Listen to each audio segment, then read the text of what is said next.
एक जगह में सिखाया जाता है कि अल्लाह ताला आपसे 80 या 70 माओ जितना प्यार करता है, और दूसरी जगह बताता है कि अपने एक नमाज आपकी छूट गई, बस आप कब्र में जाएंगे तो फरिश्ते आपकी खाल उतार देंगे, जानवर की तरह आपको बूटियां कर देंगे। तो एक जगह बोल रहे हैं 70 माओ 80 माओ जितना प्यार करता है, एक जगह, ये कॉन्ट्रडिक्शन कैसे हो सकती है? देखिए बेटा, एक तो हमारे माशरे में ना जो भी इस तरह की स्टेटमेंट्स दी जाती हैं, इन जनरल पब्लिक को इनकी रियलिटी का पता नहीं होता। अच्छा, एक तो हमारा माइंडसेट है, हम हर चीज को ऑथेंटिकेट करते हैं किसी भी बुक से। एक माइंडसेट है ना कि आपने ये बात कही, इसी रेफरेंस क्या है। तो पहले तो मैं अर्ज करता चलूं कि किसी भी चीज को ऑथेंटिकेट करने का जाहिरी और इमीडिएट तरीका बुक होता है, लेकिन ये आखिरी तरीका नहीं होता। ऑथेंटिकेशन के और भी तरीके हैं। अगर आप फिलॉसफी पढ़ें, आप अगर बिहेवियरल साइंसेस पढ़ें, आप हिस्ट्री पढ़ें, तो आपको ऑथेंटिकेशन के और भी तरीके मिलेंगे। कुछ ट्रुथ ऐसे होते हैं जो कि अपनी बेसिस के ऊपर, अपनी रियलिटी के ऊपर ऑथेंटिकेट होते हैं या क्रॉस चेक करके ऑथेंटिकेट होते हैं। कुछ ट्रुथ ऐसे होते हैं, कुछ हकीकत ऐसी होती हैं जो हिस्टोरिकली ऑथेंटिकेट होती है। एक तो ये बात माइंड में रखिएगा। अब मैं आपकी बात का जवाब देता हूँ कि एक तरफ तो हमें कहा जाता है एक अल्लाह ताला एक 70 माओ जितना प्यार करता है। ये एक मेटाफोर है, ये एक इडियोमैटिक स्टेटमेंट है। इडियम है, किसे कहते हैं, मुहावरतन कहा जाता है, कंपेयर करने के लिए और आइडिया देने के लिए कि आप इमेजिन करें आपकी एक ही माँ है, हर किसी की एक माँ होती है, वो आपसे कितना प्यार करती है, वो आप क्वांटिफाई नहीं कर सकते। अच्छा, वैसे भी प्यार को क्वांटिफाई कर नहीं सकते, क्वालिटेटिव अमल है। तो अब आपने ये इमेजिन करना है कि गॉड आपसे कितना प्यार करता है, अल्लाह आपसे कितना प्यार करता है, तो आप इसको भी क्वांटिफाई नहीं कर सकते। तो लेकिन हमारी प्रॉब्लम ये है, हम इंसान जो है ना लॉजिकल बीइंग्स है और लिमिटेड बीइंग्स है। तो हमने अभी तक मेजॉरिटी ने ये तरीका सीखा कि हम हर चीज को क्वांटिफाई करके या क्वांटिटी के पॉइंट ऑफ व्यू से रेफरेंस पॉइंट बनाते हैं उसको समझने के लिए। क्वालिटेटिव हमारे अंदर सेंस नहीं है, होते हैं क्वालिटेटिव लोग भी होते हैं, उस पर हम और वीडियोज में बात कर चुके हैं। तो हम उसको क्वांटिफाइबली अंडरस्टैंड करने के लिए क्या रिलेट करते हैं कि एक माँ जितना प्यार करती है, जो भी आपका अंदाजा है, तो इमेजिन 70 माँ जितना प्यार है। उसूली तौर पे तो ना एक माँ कितना प्यार करती है वो आप जज कर सकते हो किसी भी शख्स का, वो सब्जेक्टिव होती है। और फिर जब एक माँ का प्यार जज नहीं कर सकते तो 70 माओं को आप इससे रिलेट कर दिया। कहने तो का बड़ा वेग स्टेटमेंट है ये। कहने का यही मतलब हो गया ना कि बहुत ज्यादा प्यार करता है, मतलब ये दूसरी कॉन्ट्रडिक्शन आपने जैसे कहा। दूसरी तरफ तो आपने एक नमाज छोड़ी है, एक गुनाह किया, तो आपको तो अजाब और ये वो आग में जलाएंगे, ये जलाएंगे। मेरे रिसर्च के मुताबिक इसमें भी बहुत सारी चीजें मेटाफोरिकल। अजाब का जो लुग़वी मायने मुझे समझ में आया वो है मजा चखने का मतलब। अरबिक में जो वर्ड यूज हुआ है, अगर हम अरबिक पॉइंट ऑफ व्यू से, इस्लामिक पॉइंट ऑफ व्यू से बात करें, और अगर हम other than Islamic point of view से बात करें, दूसरे मज़ाहिब के अंदर भी अजाब का कॉन्सेप्ट है। अजाब का मतलब सफरिंग, रिजल्ट सही वर्ड नहीं है, outcome of what you do, consequences, suffering. अगर आपके कॉन्सिक्वेंसेस अच्छे हैं तो ब्लेसिंग। मैं एक अमल करता हूँ, मैं बाहर भागता हुआ जाता हूँ, दीवार पे सर मार देता हूँ, मैंने एक एक्ट किया, उसके कॉन्सिक्वेंसेस क्या होंगे? सर टूटेगा मेरा, तो दर्द होगा मुझे, वो मेरी सफरिंग है।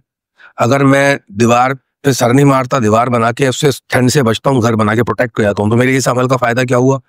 मुझे ब्लेसिंग मिल रही है, फायदा मिल रहा है, बेनिफिट मिल रहा है।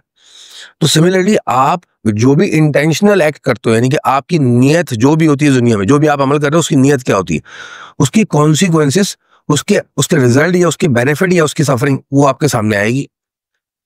जो भी आपकी सफरिंग होगी वही आपका अजाब है। लेकिन इसमें तो ये है ना कि गॉड खुद आपको सजा दे रहा है। नहीं, ये सारे मज़ाहिब में जिस तरह मैंने पढ़ा है, वो कहीं कहीं वो एग्जैजरेट हुआ है, कहीं कहीं वो मिस इंटरप्रेट हुआ है। प्रॉब्लम वही आई थी, जो पॉइंट समझाया कि हम लॉजिकल बीइंग्स हैं। अब जैसे उसका उठा लें, शैतान का वाकया उठा लें, क्रिश्चियनिटी में, जुडाइज्म में कोई वर्जन होगा कि वो क्या कहते हैं, सबसे अच्छा वर्शिपर, सबसे अच्छा सर्वेंट, मतलब गॉड से नीचे वो नेक्स्ट उसकी पोजीशन थी। और जब उसने डिसोबे किया, उसने सवाल किया, तो जो आपका सबसे लॉयल सर्वेंट है, आपने उसने सवाल उठाया, आपने उसको मार गए, जहन्नुम में फेंक दिया। देखें, अब वही बात है कि काबिल एहतराम है सब लोग, लेकिन हमारे जो रिलीजियस कॉन्सेप्ट्स है ना इस माशरे के अंदर, वो इतने ज्यादा ओपिनियनेटेड है, और उन ओपिनियंस को लेकर हम इतने आगे बढ़ चुके हैं, इतना हम फार अवे निकल चुके हैं कि हम पलटकर रिविजिट नहीं करना चाहते, उनको क्वेश्चन ही नहीं करना चाहते। और इतना आगे आ गए कि जो क्वेश्चन कर भी ले तो उसको आउटकास्ट कर दिया जाता है, उसको सख्त सजा दी जाती है, उसको पता नहीं क्या क्या टैग कर दिया जाता है कि तुमने क्वेश्चन किया कैसे, जबकि the true spirit of the religion ये है कि इंसान को इंक्विजिटिव होना चाहिए, तभी तो वो हकीकत तक पहुंचेगा। और जब तक वो हकीकत तक नहीं पहुंच रहा तो रिलीजन एक बहुत खूबसूरत चीज है जो आपको दी गई है कि प्रैक्टिस करें। ये वो स्टेटमेंट्स हैं, ये रिलीजन जो है वो बेंचमार्क है, वो मॉरल वैल्यूज है, वो रूल्स है, वो सेट ऑफ पॉलिसीज है। जब तक आप रियलिटी तक नहीं पहुंच रहे, आप उन सेट ऑफ रूल्स को फॉलो करें, यही ग्रेटनेस तक पहुंचाएंगे आप।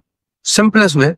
अब उसको लेके हम इतने ओपिनियनेटेड हो गए, और मिस ओपिनियनेटेड भी बहुत ज्यादा है, कि हमने अपने दीन की, अपने रिलीजन्स की, सिर्फ इस्लाम नहीं बाकी सारे रिलीजन में भी हमने उनकी इंटरप्रिटेशंस, कई इंटरप्रिटेशन गलत निकाली। और हम इंसान हैं, हम कर सकते हैं, हम लॉजिकल बीइंग। कॉन्सेप्ट भी मैंने देखा बहुत मिक्स कर दिया, कॉन्सेप्ट्स को हमने गलत इंटरप्रेट किया, और उसको लेके हम बहुत आगे निकल गए। इतना आगे निकल गए कि हम पलटने को तैयार नहीं, और अगर पलटने कोई बोले भी नहीं गया, पलट के चलते, इतना लंबा कौन जाएगा, ये हम पागल है, इतना दूर तक आ गए। ये रीजंस दिए जाते हैं। अच्छा, जैसे आपने कहा कि एक तरफ तो अल्लाह ताला इतना प्यार बता रहे हैं, इतनी जबरदस्त हस्ती है, उसका एक तरफ उसको कहता है वो कहर देता है, वो अजाब देता है। हम इंसान है, वही लॉजिकल बीइंग है, हम लिमिटेड बीइंग है। Problem is not with the god, problem is with our understanding. Problem is not with the religion, problem is with our understanding of the religion. Problem is not with the system, problem is our understanding of the system. हमने system में गलत उसको interpret किया तो नुकसान हमें हो रहा है।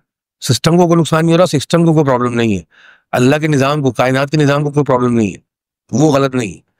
अब ये जो हम कहते हैं ना अजाब देगा, ये हमारी इंटरप्रिटेशन ऑफ द रिलीजन, ये हमारी अंडरस्टैंडिंग ऑफ द रिलीजन है, क्योंकि हम खौफजदा हैं, हम ड्युअलिटी में जीते हैं, गुड बैड, अप डाउन, गीला सूखा, राइट लेफ्ट, मेल फीमेल, हम ड्युअलिटी का शिकार है। जैसे ही हम इस ड्युअलिटी के खौफ से निकलते हैं तो हमें क्या नजर आता है? ना हमें एक्सट्रीम प्यार जो एग्जाम्पल दी जा रही है 70 गाँव जितना, ना हमें एक्सट्रीम अजाब, हमें तो ये दोनों चीजें नजर नहीं आएंगी। हमें क्या नजर आएगा? Unified system, all in one, oneness में आ जाता है इंसान। और हर रिलीजन यही कह रहा है, कम टुवर्ड्स वननेस, ड्युअलिटी से निकलो, submit your will to God to become what, to join oneness, एक गॉड की तरफ आ जाओ। हर रिलीजन यही कहता है। तो ये जो आपने कहा ये इंटरप्रिटेटिव एनालिसिस है। अच्छा, मेरी इस एक्सप्लेनेशन से बहुत सारे लोग इख्तलाफ कर सकते हैं, काबिल एहतराम है, मैं ये नहीं कहूँगा वो गलत है। जो उनके शऊर का दर्जा है चीजों को, हिकमत को समझने का, यूनिवर्सल प्लान को समझने का, वो अपनी अंडरस्टैंडिंग से बात कर रहा है। मैं जिस दर्जे से देख रहा हूँ, मैं अपने एंगल से बात कर रहा हूँ। अब मैं इस पर भी नहीं आर्ग्यूमेंट करूंगा कि भाई दर्जा उनका बड़ा है, मेरा छोटा है, मेरा बड़ा, उनका दर्जा छोटा है। आपका पर्सपेक्टिव होता है, हकीकतों को देखने के नजरियात होते हैं।